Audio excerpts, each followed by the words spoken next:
हे पाराशर नंदन, मैं देख रहा हूं आपका मुख उदास है, लटका हुआ क्यों?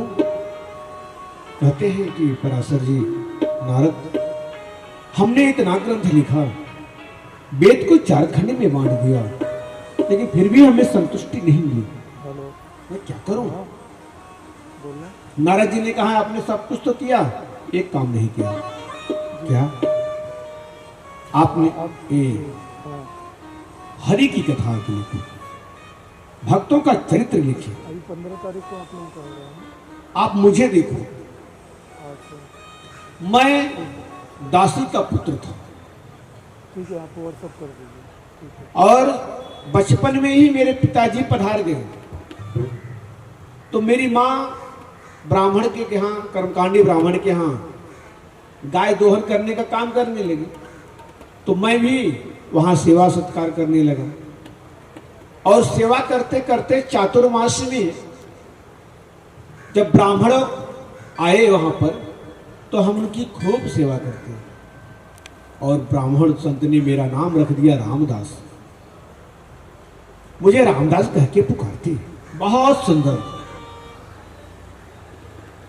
और जब जाने लगे तो हमने सोचा कि अब ये संत महात्मा जाएंगे तो मैं अकेले कैसे रहूंगा।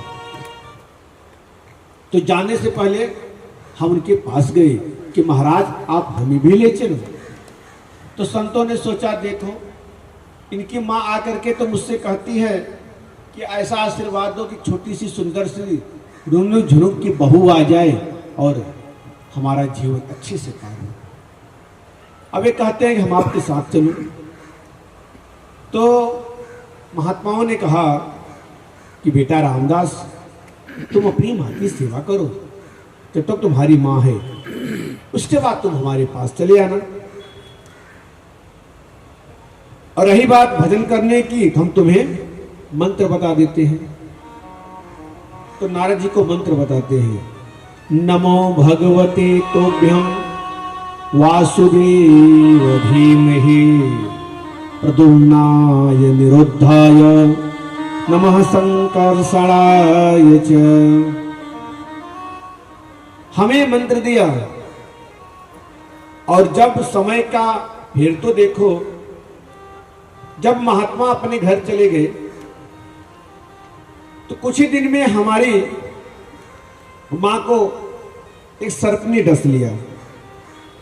और सर्प ने डस लिया तो मेरी मां मर गई।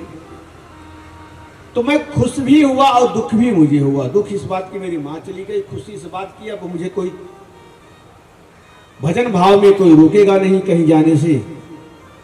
तो हे व्यास जी, हम चले गए और तपस्या करते करते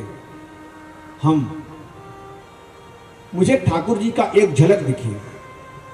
और झलक दिखी ठाकुर जी का, तो झलक दिखते ही फिर दृश्य हो गई। उस झलक को पाने के लिए हम रुदन करने लगे। तो आकाशवाणी हुई कि हे पुत्र, तुम्हें इस जन्म में नहीं, अगले जन्म में मेरा दर्शन होगा। तो अगले जन्म में भगवान की ऐसी कृपा कि मुझे अपनी बीड़ा ही प्रदान कर दिए। और जहां भी जाता हूं मैं वहां बीड़ा बजाते हुए जाता हूं। तो नारद जी जहां भी जाते बीड़ा बजाते कीर्तन करते हैं। कैसे कीर्तन करते नारद जी? आइए एक दो श्लोक में हम लोग गुनगुनाएं। देवदत्ता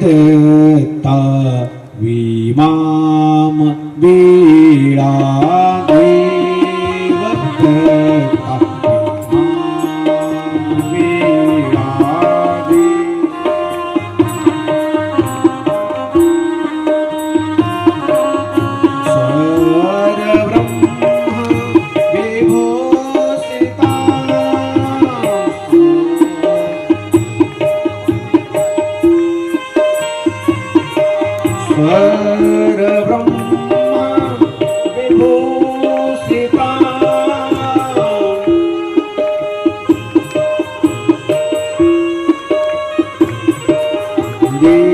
देवदत्ता